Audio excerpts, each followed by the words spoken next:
Imagine abrir os olhos e não ver nada ao seu redor, a não ser escuridão. Que horas são? Difícil dizer porque a luz do sol não chega aqui. Você também está sem lanterna porque, na verdade, você é apenas um peixinho na escuridão. Até que você vê uma luz e ela é tudo o que você mais procurava. Você vai se aproximando, se aproximando, se aproximando, até que chega cada vez mais perto e de repente nota que tem vários dentes atrás dessa luz e... você acabou de ser engolido por um peixe pescador, o mesmo de Procurando Nemo. Ainda bem que para nós humanos isso não passaria de um pesadelo. Mas é a realidade para muitos seres vivos brilhantes por aí. Com certeza você já viu um vagalume brilhando à noite, mas você já se deparou com isso e isso? Já pensou se você pudesse brilhar também? Afinal, o que esses animais têm que os fazem brilhar tanto? Eu sou Jaqueline Cebuia e depois que eu me trocar aqui, eu vou te explicar tudo sobre bioluminescência.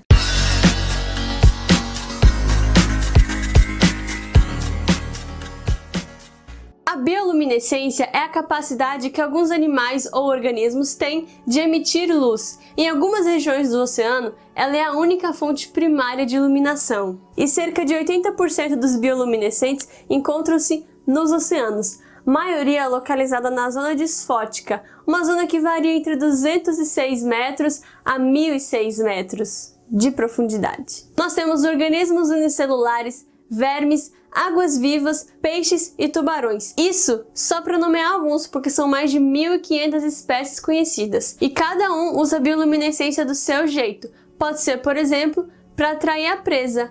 Mas, antes da gente saber como essa habilidade pode ser utilizada, vamos saber como ela funciona? A bioluminescência ocorre através de uma reação química que libera energia luminosa dentro do corpo de um organismo, como aquelas pulseiras de festa que brilham quando a gente as torce, o que é diferente da fluorescência, que é quando um animal absorve a luz com uma cor e emite outra.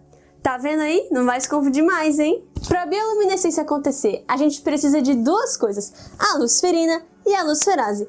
A luciferase age como um catalisador que permite que a luciferina se combine com o oxigênio, e essa reação produz um fóton de luz. Em algumas situações, a luciferina é conhecida como uma proteína chamada fotoproteína, que precisa de um íon carregado capaz de dar início à reação.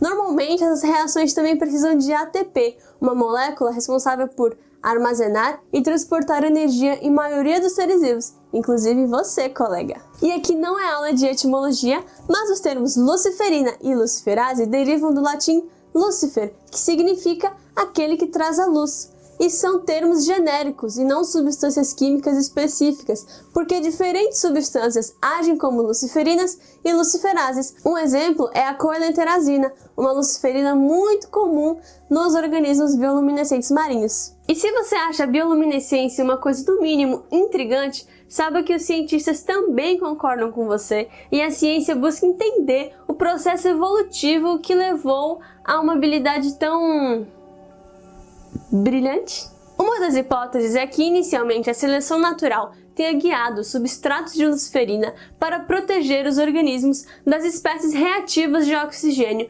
produzidas fotoquimicamente, como o peróxido de hidrogênio e o radical superóxido, que causam danos às células. Mas à medida que os peixes que utilizavam a visão iam fugindo cada vez mais profundo para fugir dos predadores, o estresse oxidativo ia diminuindo em águas cada vez mais profundas.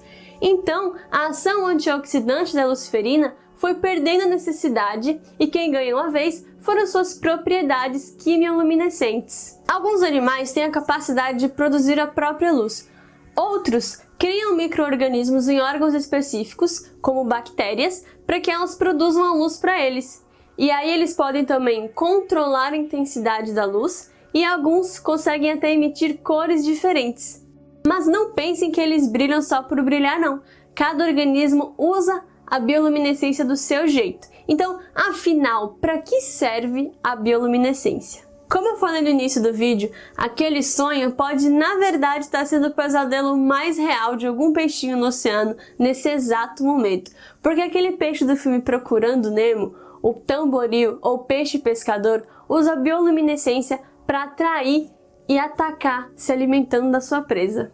Pior que isso, eu acho que só o tubarão corta carne. Ele usa o método te enganei para conseguir comida. Ele possui um colarinho escuro em volta do pescoço, o que visto contra a luz faz parecer para os predadores que estão embaixo um peixe pequeno, enquanto o resto do seu corpo se confunde com a iluminação que vem de cima por conta da sua bioluminescência. Então, quando o predador se aproxima e acha que vai comer o peixinho, na verdade, quem garante o almoço é a presa. O tubarão corta-carne vai lá e arranca um pedaço do peixe, da lula, da baleia, animais que são bem maiores do que ele. E vamos agora com esse que usa uma espécie de visão noturna nas profundezas. Mas antes a gente precisa só relembrar uma coisa.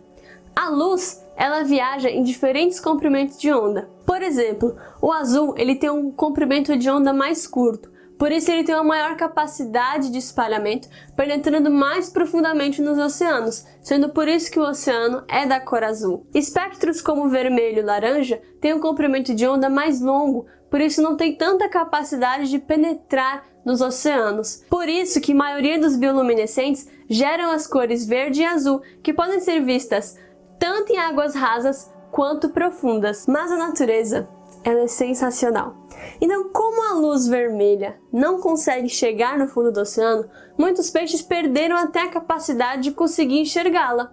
E é por isso que muitos animais das profundezas têm a cor vermelha, porque isso significa ser praticamente invisível na água. Mas nós temos oportunistas em todos os lugares. Muitos peixes, como o dragonfish, eles têm a capacidade de ver e emitir a luz vermelha, encontrando facilmente sua presa sem que ela perceba que ele está ali. E além de caçar, eles também usam essa habilidade para se comunicar com outro dragonfish. Mas a bioluminescência não serve só para encontrar comida não.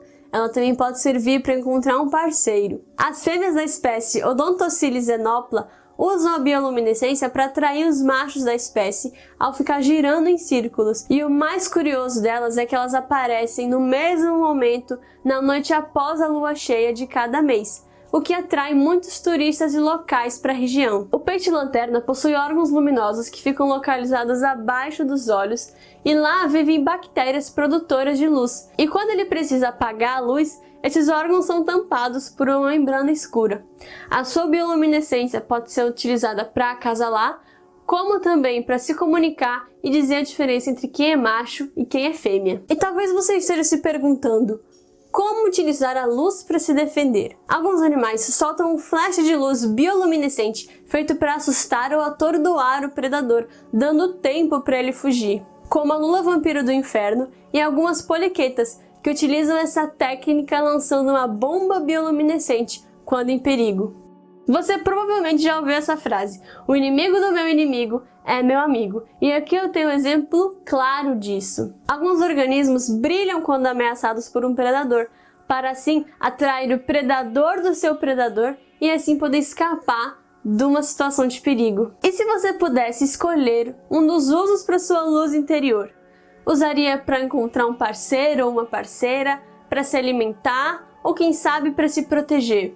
Você não precisa me dar essa resposta agora, mas depois me diz nos comentários qual desses animais você seria que eu vou te entender. E a bioluminescência também nos ajuda a encontrar animais. Em 2012 fizemos a primeira filmagem de uma lula gigante através da bioluminescência.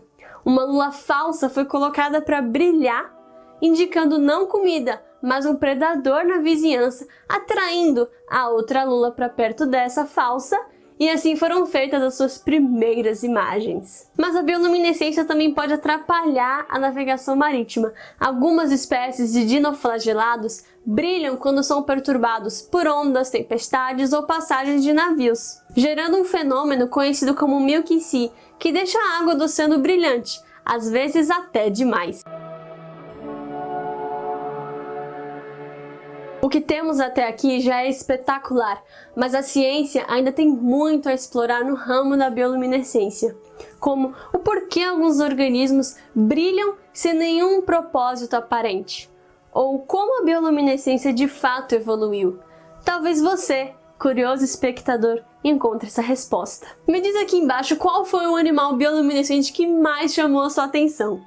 Quer saber mais sobre a vida de um estudante das ciências do mar? segue a Blu no Instagram, @BluCiência. E se você quer saber mais sobre ciência, mais sobre oceanos, se inscreve aqui no canal, vai! Dá essa forcinha pra gente que tá começando. Te vejo no próximo vídeo e até mais!